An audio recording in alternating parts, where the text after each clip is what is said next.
Peace. Yeah. Today we're gonna break down legal definitions. You know what I mean? And we'll just go through some of the notes that I've been taking, recently. And shout out to King L Bay, shout out to Keith Little.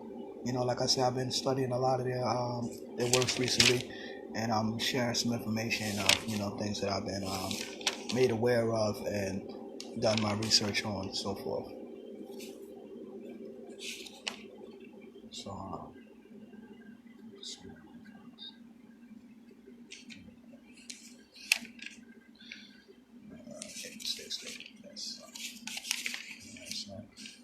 Um,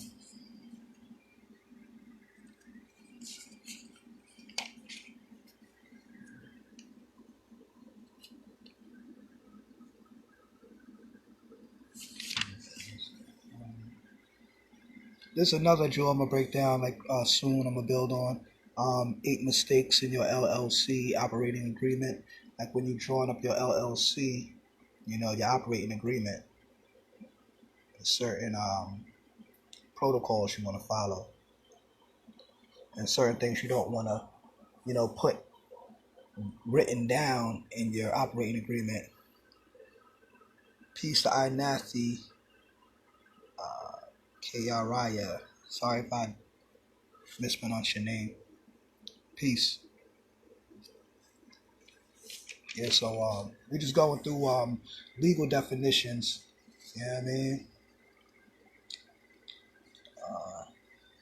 All right, so let's go here. All right, first one here, right? Rights of possession. Rights of possession. It says someone currently holds something in hand, and this person may be the temporary or the long-term owner of an object. So I put in parentheses holder in due course, and also the first lien holder. So for example, when you're dealing with the birth certificate, right? Because that's or the certificate of live birth. That's the long form. That's one of the first things one of the first contracts that they slap on you as soon as you're born from your mother's womb. You know, when God is born out of the gates of heaven, they here comes Satan to slap this certificate on you and turn you into a corporation. You know what I'm saying? And monetize you. You know what I mean? And then make all your labor, make insurance policies off of all your labor. You know what I'm saying? But anyway, so what you want to do is take that birth certificate, attach an affidavit, excuse me, not an affidavit, or a document of attestation, like a declaration or a proclamation stating that, saying you are taking hold of this document, that you are the holder in due course. You know what I mean? You're the first lien holder. You're putting a lien on the document. You know what I'm saying? And you're writing that you attach to the birth certificate. You're putting a lien stating that, I am the creditor. I'm taking, possession of this document. I'm using it as a negotiable instrument to discharge all debts in the name of, said, legal fiction that's on the birth certificate, because that's a legal fiction. You got the real you and the paper you. So the real you in the flesh, you want to write a document stating that you're taking possession of that paper you. So rights of possession. You got what's called first right of refusal. First right of refusal. And for example, how that pertains to say like a custody battle, or dealing with parents. Uh, one parent must uh, first offer the other parent the opportunity to look after their children before contacting a babysitter or other family member to take care of the children. Uh, so, you know, first right of refusal. Like, if that's your child and, the mother is trying to keep, how come mothers be trying to keep the kids away from their fathers. So, in your court document, you want to state, listen, I have the first right of refusal. You know what I'm saying? Before she goes and gets a babysitter or anything else, I have the first right to look after the child. So when she goes to work or whatever, and the kids need to be watched, I'm the one that's gonna watch them. You know what I'm saying? Not whoever the hell else. You know what I mean? They don't have the first right to refute it. You know what I'm saying? So yeah, that's how you apply that. Law, LAW, land, air, and water. This is a deep one too. Um, Now, you have New York State choice of law, but I'm just focusing on choice of law in general because it don't necessarily have to be of the state, quote unquote. You know what I'm saying? Especially if you're dealing with full faith and credit, that means that all states acknowledge the seals and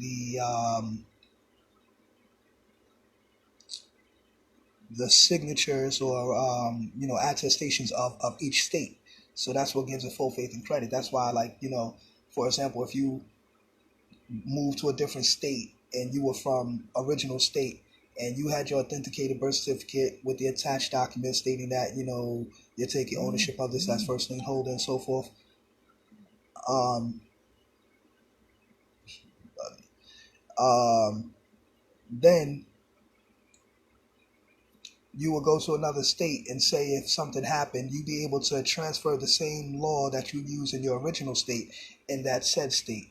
Now, I'm not going to say that if that's one of those like Commonwealth states and all of that, because they kind of got their own law and this and the third, and you may not get that full faith and credit in one of those common law states. You know what I'm saying? They got all kind of strict laws and all of that. So anyway, so you got choice of law. Choice of law is a set of rules used to select which jurisdiction's laws to apply in a lawsuit. And I put in parentheses diversity of citizenship. Diversity of citizenship would apply as to where, like, say, for example, if you're saying you're a Moor or if you're saying you're Aboriginal, you know what I'm saying, and you're indigenous and you're not like a U.S. citizen. So then you wanna declare your diversity of citizenship, and that would be like your choice of law. Like, yo, let's deal with this factor of the law. You know what I'm saying? Let's deal with this because this pertains to me. So therefore, you have the right of choice of law. You know what I'm saying? Like look that up, Like, because we be thinking like, we just got to deal with whatever type of laws they try to throw at us or whatever the case may be. But no, you have the choice of law. You know what I'm saying? So that's something you want to look into. All right. What else we got? We got customary law. Customary law is law consisting of customs that are accepted as legal requirements or obligations of conduct, practices, and beliefs that are so vital part of a society, it is treated as law. So you know what I'm saying. So when you're dealing with customary law. So, for example, when people come from different countries and whatnot, and they come into America and so forth. And as they say, you go through customs. You know what I'm saying? Yeah, that's especially you go through customs. So maybe, I'm not sure exactly if that's exactly what it is, but customs, like, you think of just like you're checking your luggage or some shit, like, you know what I mean. But I'm thinking of like, yo, do they sit these people down and ask them like, okay, well, what's your nationality? What nation you're coming from? Okay, do you have any type of customary laws that you want us to respect or that we should acknowledge while you're here in this country? You know what I'm saying? And vice versa, when you go to another country, you have what's called customary laws. And it says that these are laws consisting of customs that are accepted as legal requirements or obligations of conduct, practice, and beliefs that are so vital part of a society, it is treated as law. So in other words, like certain Muslims. See, I put in what's called Islamic law. Islamic law is what's called Sharia. Sharia is a religious law um, which forms the Islamic formed from the Islamic traditions. Is what it should say. It's derived from the religious precepts of the Holy Quran and the Hadiths. So in other words, Muslims follow their customary laws so deeply that when they go to different places, and also to understand that Islamic law. They try they are when I was breaking down fiat the other day. If you go and watch my other live, I was breaking down fiat, and fiat is an authoritative command. Watch this, y'all. This is real deep. Fiat. The term fiat is real deep. It says fiat is an authoritative command, an act of will or binding command of judgment that creates without or as if without further effort. I put parentheses, word is bond. And it says, according to the Bible, the whole world was made by fiat. You put like Genesis 1:26 and Genesis 1:1. John 1:1, in the beginning was a word, the word was with God, and the word was God. And then in 1:14 it says, the word became flesh and dwelled among men. You know what I mean? They use like the Lord's Prayer, the Last Testament, the 10 Commandments. Remember, fiat is an authoritative command. So they use the 10 Commandments in the court system. Thou shalt not kill, thou shalt not steal. So if you kill somebody, you go into jail. If you steal something, you go into jail. You get penalties for breaking these laws, right? So this is where their laws come from. You understand what I'm saying? So they're speaking with a biblical authority or a quote unquote divine authority from, their understanding of God. So the same thing with Islamic law. So when you have Islamic law, which is known as Sharia, is a religious law formed from the Islamic traditions. It derives from the religious precepts of the Holy Quran and the Hadiths. So basically, that's saying that they use their religious precepts, their Holy Quran and Hadiths and whatnot as their law, and it's taken so seriously as a part of the society that is treated as law. So their religious laws or their religious customs become customary laws in different countries. So that's why, like I say, when they travel to different countries and so forth, they get treated a certain kind of way. Just like even people, we be wondering like, yo, how come these foreigners come over here and they be treating them like they gold and they treat us like shit? You know what I'm saying? Because we don't have no customs. We, Elijah broke this down a long time, and we've been stripped of our knowledge of self. You know what I'm saying? Stripped of our language, stripped of our heritage, stripped of our, our knowledge of God, stripped of all of these things. You know what I'm saying? So if we've been stripped of all these things and we don't know these things, and then our babies are just born with no knowledge of self and no information of their history and who they are as a people, then they just get, turned into whatever the society wants them to be. So, which is nowadays a homosexual, a transsexual, this or that, you know what I'm saying? And that's not no hate speech. That's just a fact. You see the shit all in the society. They pushing it everywhere. It's all on the TV. You cannot say this is not this is not propaganda. This is not a purposely pushed agenda. It's obvious. And if it's not obvious to you, then you're just blind or you're just being ignorant. Like, oh, what are you talking about? I'm talking about something that you see saturated in the media every day now that you did not see about 5, 10, 20 years ago. You didn't see it hardly at all. Now it's saturated all in your face, all in your kid's face. So you mean to tell me this is not purposely being done? All right then, come on now. Duh. But anyway, so anyway, going back to customary laws. Customary laws is real deep. So, understand that we gotta develop some kind of customary laws. We gotta have some kind of something that we stand for, something that we acknowledge ourselves under, so that we can be respected as it. Just like how we say that we say the term knowledge is power. You know what I'm saying? So okay, if that's the case, then let's just look at a perfect example, like on the job, right? You're working on a job. You notice there's different nationalities of people on the job, right?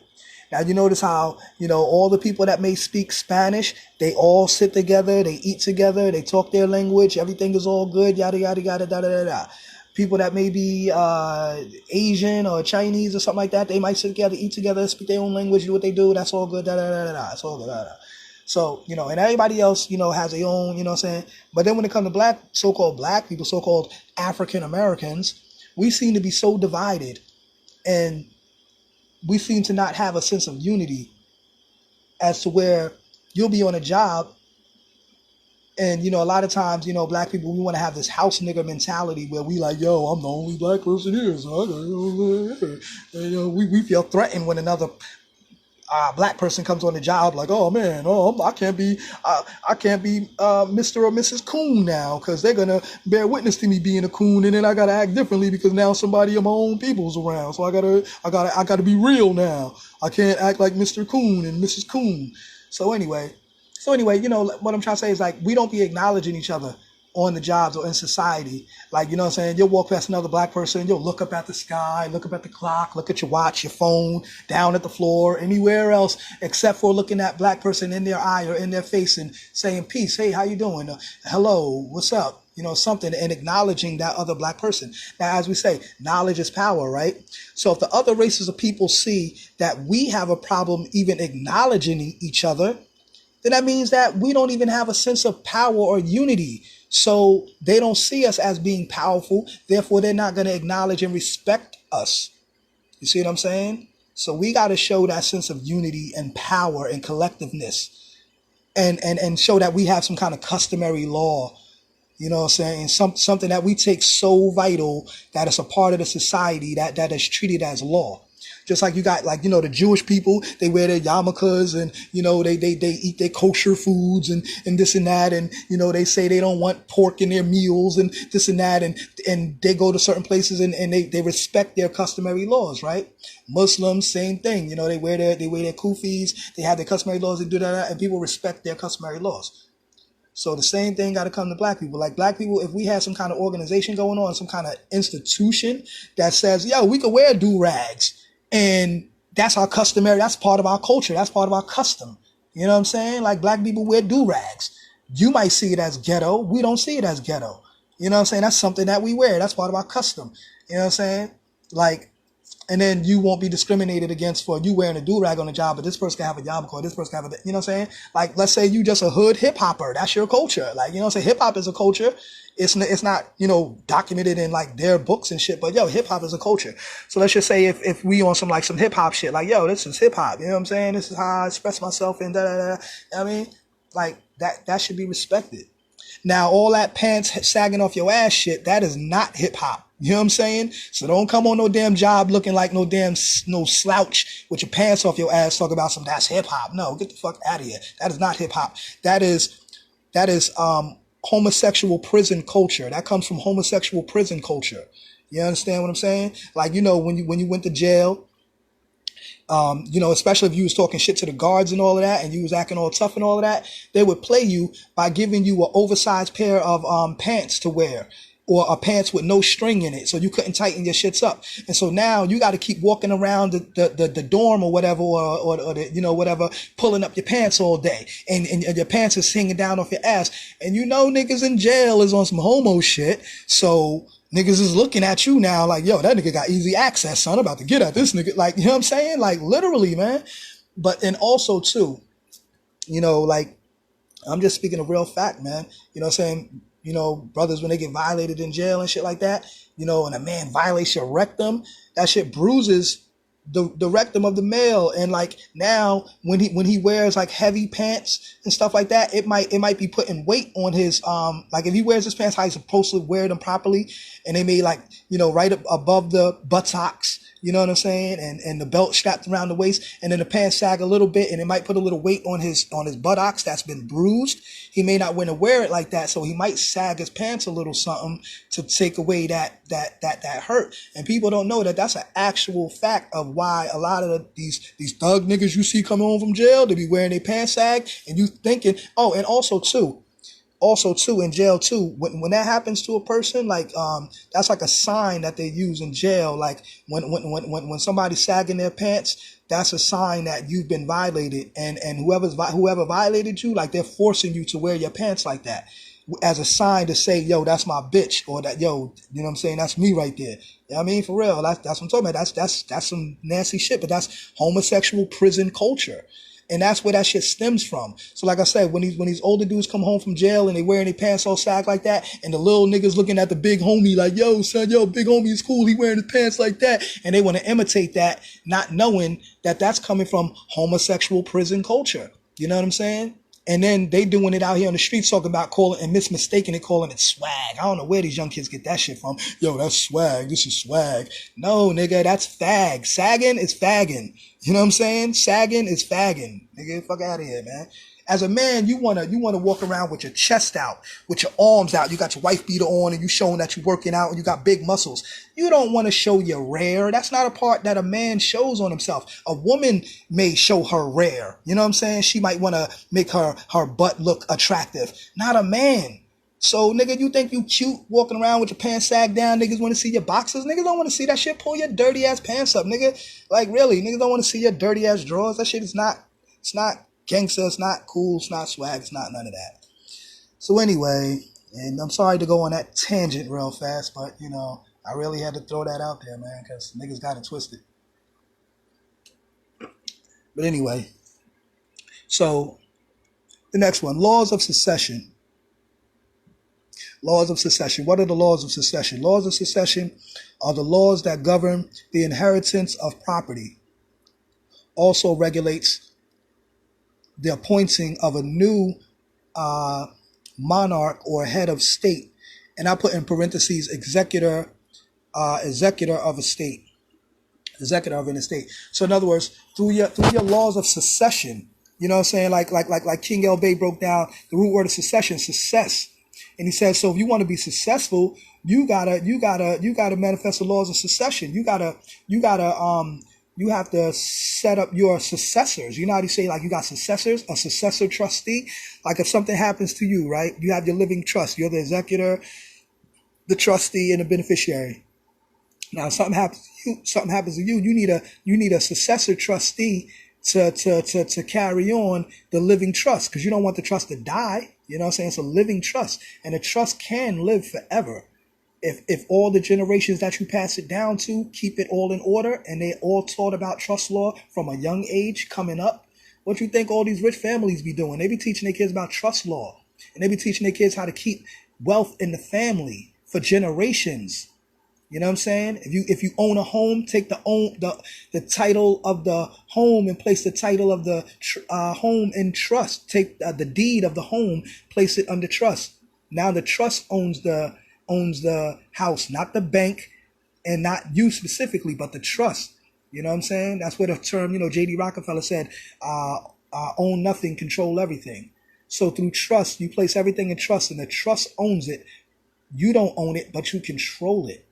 So for example, you know, you see these people running these different organizations, and they got non-for-profit organizations. There's something what's called Publication 15B. Publication 15B is what allows you to enjoy fringe benefits of your nonprofit organization. So say, for example, you know, these I always use the example because this is what they do. These religious organizations, the ones that be 10%, you know what I'm saying, doing the wrong thing. They be taking the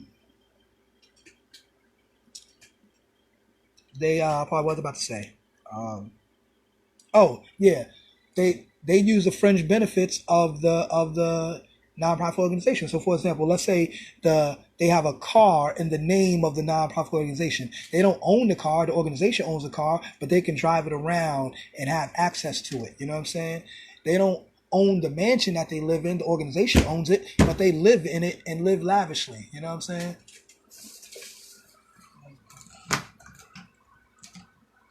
You know, and yeah, so that's publication 15B. You know, you got a business and you got a cell phone for your business. You got a this for your business. You going out for dinner, but you call it a business meeting. You know what I'm saying? You know, let's say your wife is part of your business. You take your wife out for a dinner, but you call it a business meeting. Like, yeah, we went out and this was a business meeting. I proposed a business plan to her during this meeting. You know what I mean? But really, it was just like a nice, expensive dinner, and you took your wife out. You know what I'm saying? But you're going to say It was a business meeting and you proposed an idea to her. You know what I'm saying? See what I'm saying? And then you could take that and have a write-off at the end of the year through the nonprofit organization, through publication 15B. See what I'm saying? That's some jewels right there, y'all. Look it up, look it up, look it up. So now you got the all right, yeah, the laws of succession. So these are the laws that govern the inheritance of property. Also regulates the appointing of a new, monarch, head of state, executor of a state. I'll put executor of a state. So dealing with trust law, we're dealing with trust law. So I say executor of a state. So now, you may want to have, like I say, a successor trustee, or even as if like when you pass on, your children or your beneficiaries will become the successor trustees. You know what I'm saying? And being that it's a living trust, they can also be the beneficiaries as well. So they would actually be transferring benefits from the trust to their own self as a beneficiary and doing the work as a trustee and taking control of the trust after you pass on.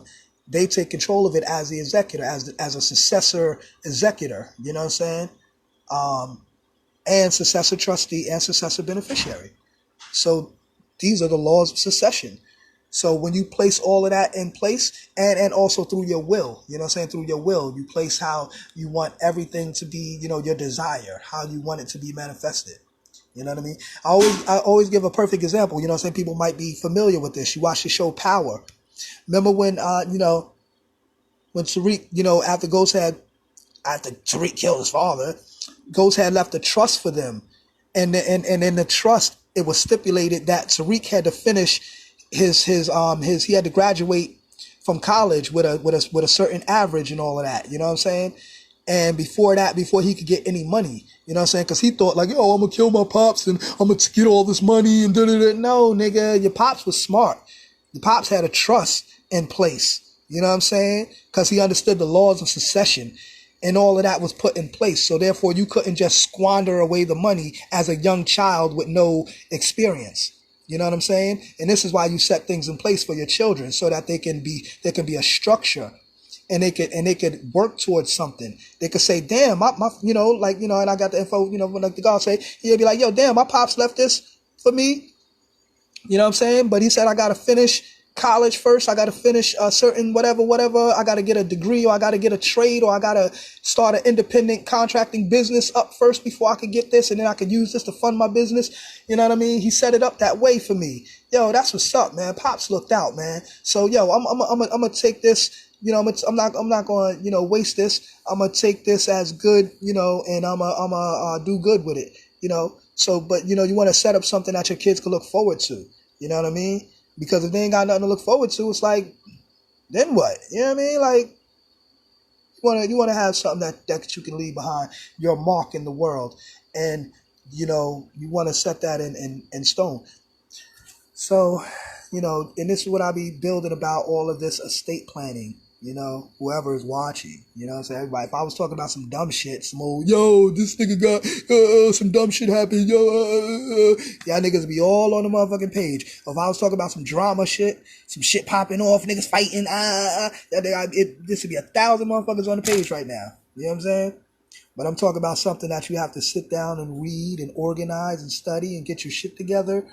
Yeah, nobody want to hear about that. Laws of succession. Nigga, what's popping, nigga? Where the weed at? Where the bottles at, nigga? Whatever, nigga.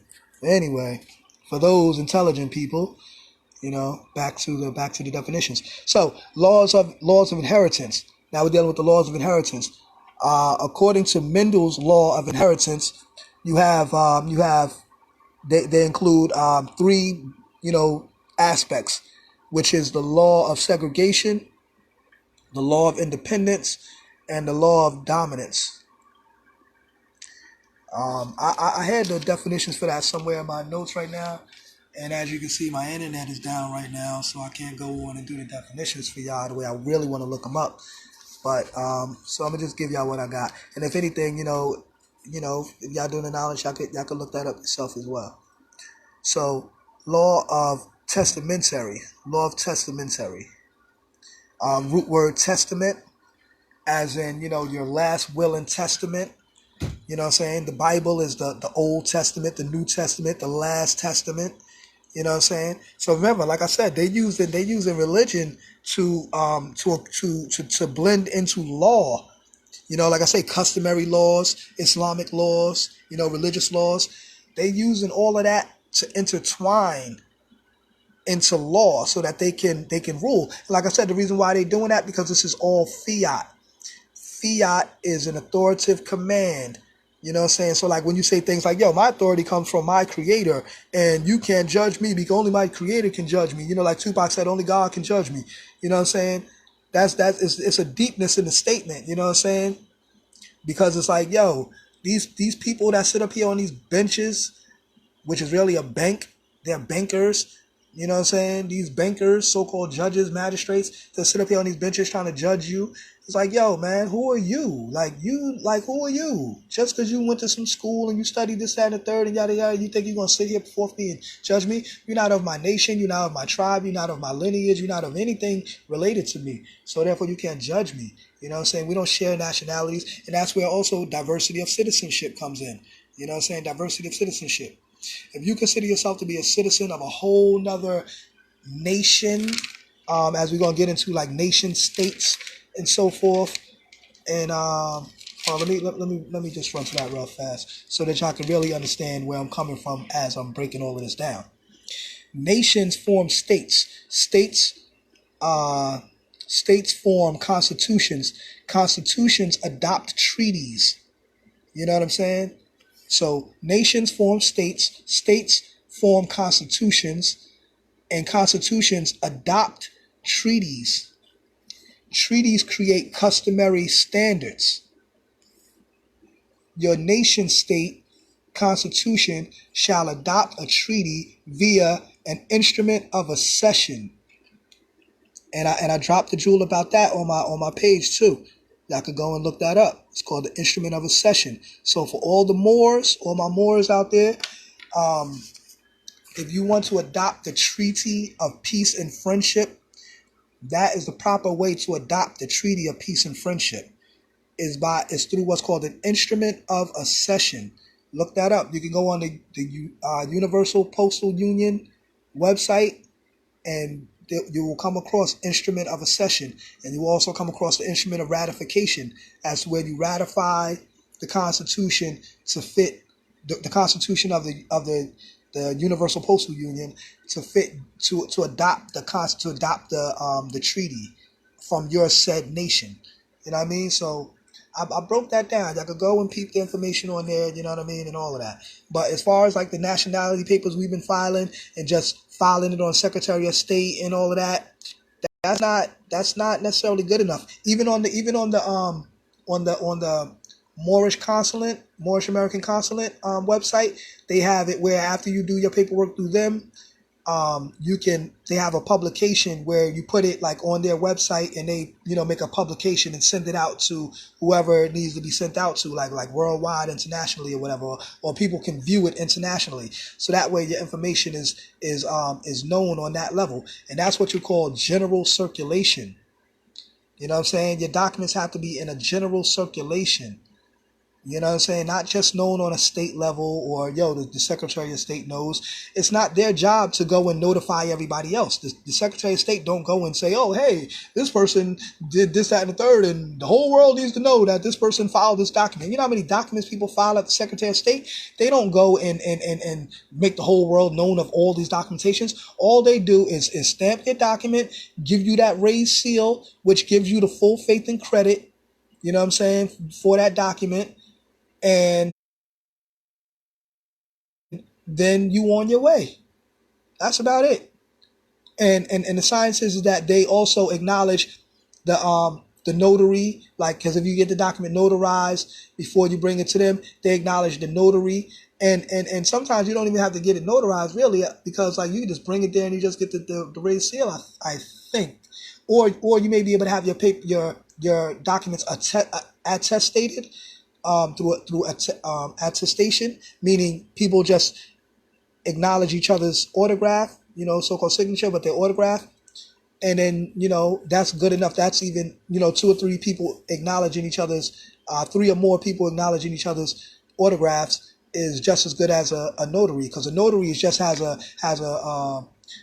license by the state to say I'm licensed to be responsible enough to say I acknowledge this person's signature, put my notary number or stamp on there, and his document is official now, or whatever. Or it could be brought forth as what's called prima facie evidence, surface level evidence before a judge, face value evidence. The judge can say, okay, I have something before me that says X, Y, and Z. You know what I mean? That's called prima facie evidence. So, like I was saying before, I said nations form states, states form constitutions, constitutions adopt treaties, treaties create customary standards. Your nation state constitution shall adopt a treaty via an instrument of accession. Membership, relationship, status. Okay, so yeah, an instrument of accession. You could go on the Universal Postal Union website and you can get that information. All right. Oh, peep this. A stateless person has no right to treaties, etc. Thus, they amalgamated into us to exceed our birthrights and estates / inheritance. We become non-descendable as a people, cut off from our inheritance and treaty rights and benefits.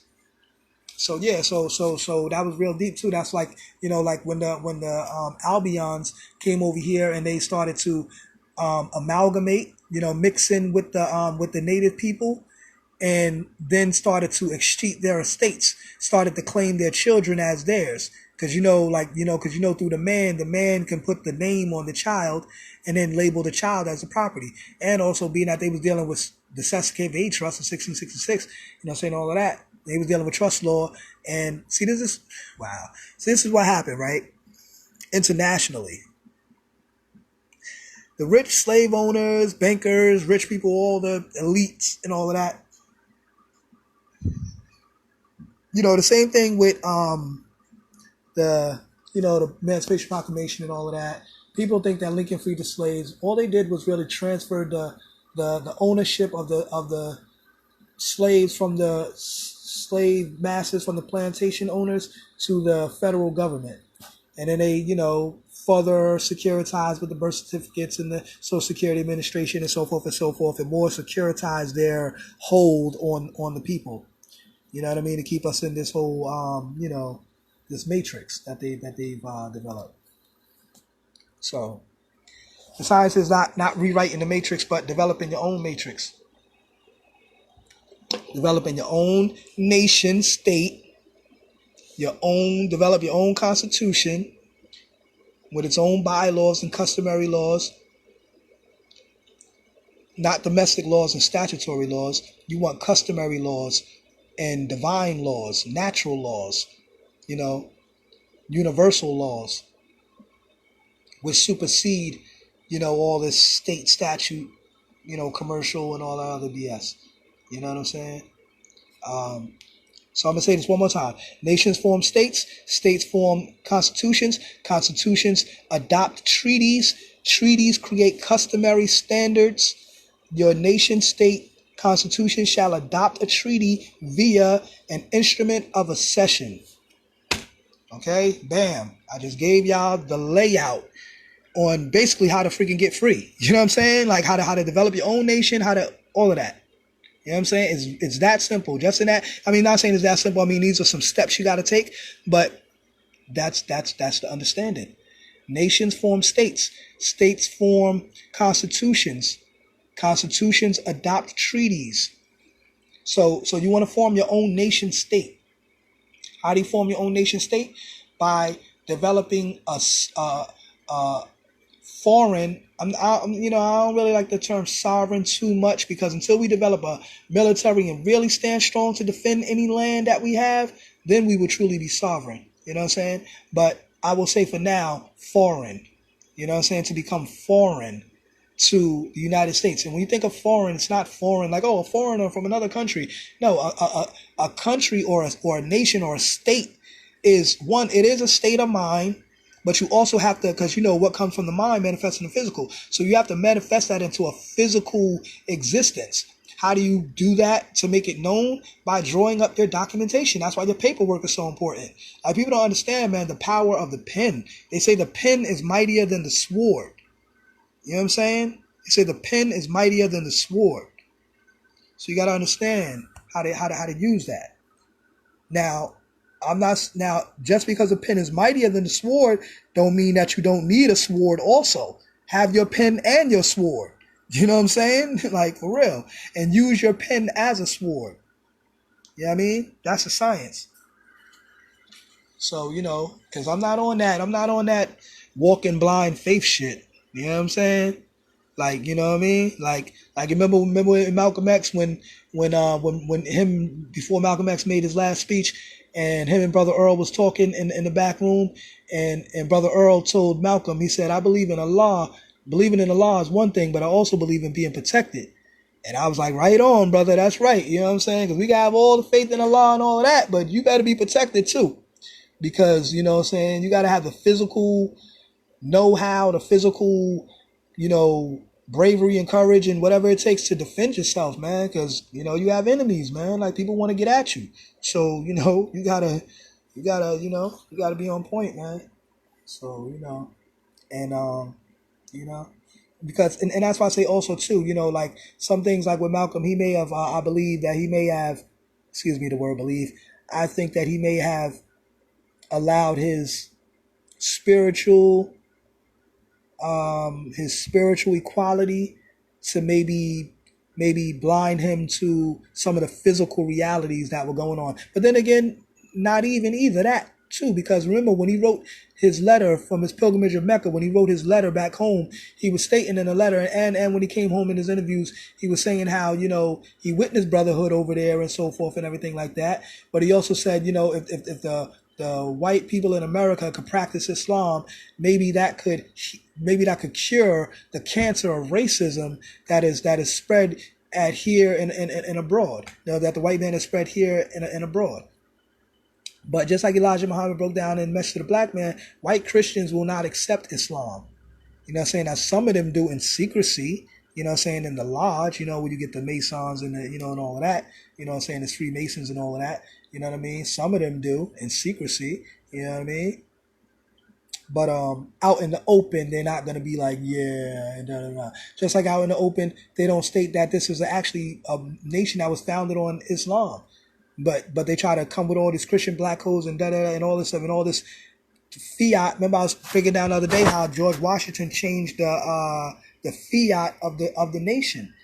You know, when they talk about George Washington chopping down the cherry tree, that means that he went outside the White House and took down the Moorish flag, and put up the American rag with the 13 stars representing the 13 colonies of the time. So by him taking down that Moorish flag, that flag represented Moorish rights, Moorish customary law and everything, Islamic law and all of that. So he changed the fiat of the nation by putting up that American rag and taking down and disclosing, or rather I say, covering up more so the truth of what this nation was really founded on. You know what I mean? And then, you know, make it seem like, oh, God bless America, and da-da-da. And then, like I say, they come with their Declaration of Independence, talk about all things as we find these truths to be evidence in the sight of God, all men are created equal under God, and all that, blah, blah, blah. And then they teach you in school in the pledge, one nation, under God, indivisible, with liberty and justice for all. Remember, the term fiat is an authoritative command. So, act of will. So in a religious sense, they use the fiat to control, you know what I'm saying, to create their monetary system. The money says, "In God we trust." It also says this note is legal tender for all debts, public and private. You know what I mean? So they turn that fictional money into fiat currency, as they call fiat currency. Now, when you think of the term fiat, you might think of, oh, this is false, fake currency. No, but fiat simply means an authoritative command. It has an authoritative command to it. So, all right, let's moving along. Rights of testamentary relating to a will. One appointment by will or testament may receive letters, testaments, authorizing distribution of assets. Testamentary trust, one creates by provisions of a will. So a testamentary trust is created by the provisions of a will. So in other words, within your will, the provisions that are in your will is actually creating a trust. You know what I'm saying? Within the will. It's called a testamentary trust. You know what I'm saying? And that's one created by the provisions of your will. So like you can state within your will, you know, so that's why I said you can actually formulate your trust within your will. Like everything can be within your will. You know what I'm saying? And once again, I learned that from King El Bay. You know what I'm saying? So like I said, I'm gonna give credit to my sources. You know what I mean? But yeah, so laws of inheritance, you know what I'm saying? And these are some of the same things he was breaking down, and I'm just breaking them down too, just added my own, add on to it and so forth, and manifest my own self-style wisdom, you know. And that's what we all have to do when we drawing up our documentation and so forth. So like I say, I have templates and so forth. I can give you templates and all of that, but you're still gonna have to organize the template in your own self-style wisdom. You're gonna have to, put it to your own, personal situation, or whatever the case may be, with your own personal information and everything. So you know what I mean? And you have to fine-tooth comb it too, a couple of times, because you know how we overlook something. One word can change a nation. You might have left that one thing in there and da-da-da-da. You know what I'm saying? Like the other day, last week I was building King El Bay, and I was going through my constitution, and I seen how I put, this is something under the penalty of perjury, and he's like, nah, and I was like, damn, I gotta take that out of there. You know what I mean? Because that penalty of perjury places you, the notary and all of that places you on the penalty of perjury, and that's a state statute. So that's why I said you can talk all that sovereign, this, that, and the third, all of your documentation. Then you go get your paperwork notarized, and then that puts you on the penalty of perjury, and that's a state statute. That takes away all that jurisdiction all that sovereignty you just spoke of. You know what I mean? Something that's so simple. So that's why I speak about attestation. You get your documents witnessed by all the parties pertaining to the document, or people don't got to necessarily be pertaining to a party to the document, but they just witnessing the signatures. You know what I'm saying? It's called attestation. So, okay, disposition. A person's inherent qualities of mind and character. Disposition. The action deposing someone, especially a monarch, in law. The process of giving sworn evidence.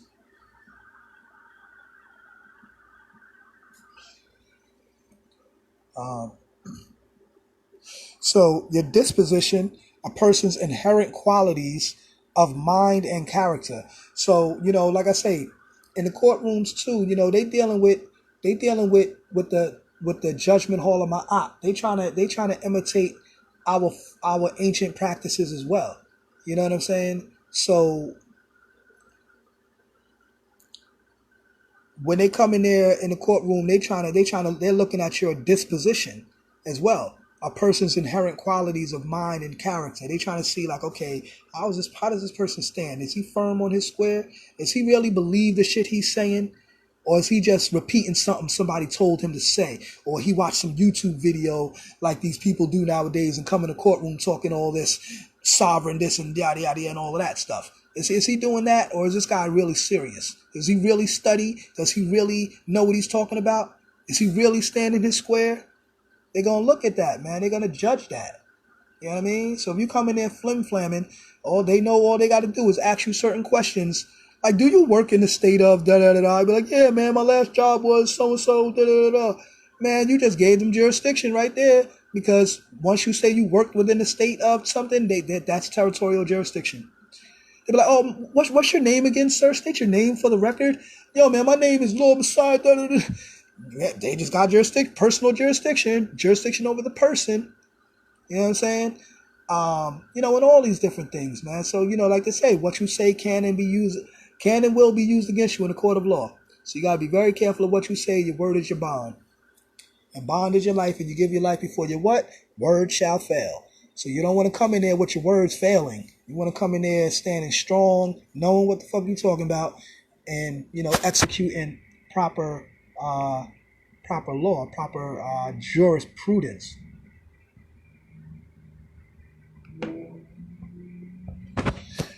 Okay. Disposition. Disposition is the action of deposing someone, especially a monarch. In law, the process of giving sworn evidence. So your deposition. And like the king broke down too, the root word of deposition, deposit. You know what I'm saying? So when you give a sworn evidence or sworn statement, that's your deposition, which means you deposited some information into their court, which gives them subject matter jurisdiction over the subject matter of the writing that you submitted. You know what I'm saying? That's why they try to get you to write a statement. Don't write no statements. That's what you call snitching. You know what I'm saying? Don't write no statements. Not even on yourself. You know what I'm saying? Never write a statement on yourself. Don't write a statement on somebody else. You know what I'm saying? I mean, unless it's like, some real extreme situations, and as to where, it comes in your family and this and that and that. And, there's lines where it's not snitching when, like a motherfucker, and you in a store somewhere, you're walking with your kids, and some niggas got a beef, and they pull out guns, start shooting, boom, boom, boom, and a motherfucker not accidentally, but shoot your child. Hell yeah, I want this motherfucker locked up. This stupid ass nigga coming here shooting with my motherfucking kids and fuck around and shot my kid. Hell yeah, nigga. You want to call that snitching? Then what? Call it what the fuck you want to call it, nigga. I want that nigga locked the fuck up. I'm pressing charges. I want that nigga under the jail. Hell yeah, I want charges brought against that nigga. You know what I'm saying? Like, what the fuck, nigga? Dumbass nigga coming here shooting and fuck around shit. Like, come on, man. Like, you know what I mean? That's common sense. So, we know when there's lines within shit. Why is my phone acting up like this, man? Getting all like fidgety and shit, man. You know what I'm saying? Maybe because I'm dropping these jewels. Fake book don't want me to drop these jewels. So I bet you probably like when I'm speaking, it's probably sounding mad choppy. You know what I'm saying? Man, y'all niggas some haters, man. But anyway, durable power of attorney. What is a durable power of attorney? Letter of attorney. And hold on. Going back to the law of testamentary relating to a will, one appointed by will or testament. So you know how when they say the Old Testament, and they speak about the Old Testament, they say, the 5 books of Moses, they say that's the law. You know what I'm saying? So the law of testamentary, you know what I'm saying? The Old Testament is the law of testamentary. See what I'm saying? How they're using religion to validate law. You know what I'm saying? So we got to get hip to this science. You know what I'm saying? Like, you know what I mean? Like, and like I always put my disclaimer out there. I'm not on some 10% shit. Like, I'm not, this nigga dealing with religion. No, I'm using the language to get back the property. You understand? Because the people that's using the so-called religious language, they getting all the money from the black community and buying up properties for themselves, and the people still being poor. Use this religious language to get back your own property, which is your original estate, which they have stolen from you from birth through the birth certificate and Social Security and all that, all the other contracts you just signed with all these different corporations and organizations and agencies and so forth and so forth and so forth. You know what I'm saying? So yeah. So you wanna draw up your will and have your letter of succession, your order of testamentary in that law, in that will to be developed as your law. You know what I'm saying? That's why, the king would be breaking down. The will is the most important, one of the most important. He says the most important document. You know what I'm saying? So, now, and another one thing too, the durable power of attorney. This is also one of the most important documents because this is the document that lets them know basically you are administering your estate. You know what I'm saying? You're not you're no longer just allowing them to do whatever they want to do. You are now taking some type of stance of control of the estate. And it becomes a living, you're letting them know that basically your estate is alive. Yeah, let me read the definition real fast. So, letter of attorney is a written authorization to represent or act on another's behalf in private affairs, business, or some other legal matter.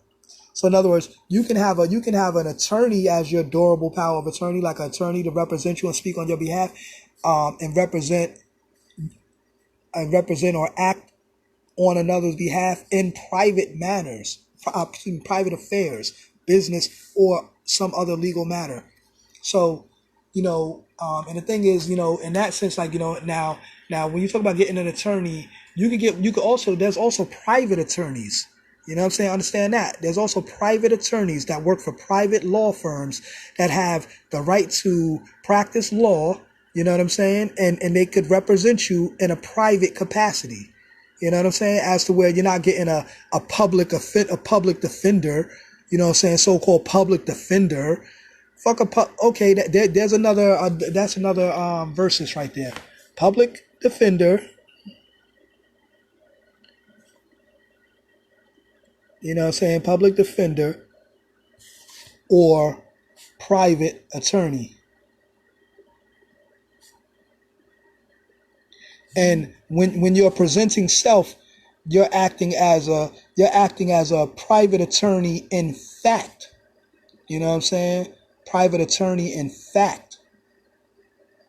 Because an attorney in fact means that you're presenting self, not representing self, or what they call self, which is the straw man. You're not representing the straw man, because when you get a public defender to represent you, he's not presenting the true self, because only you can present your true self. Only you can present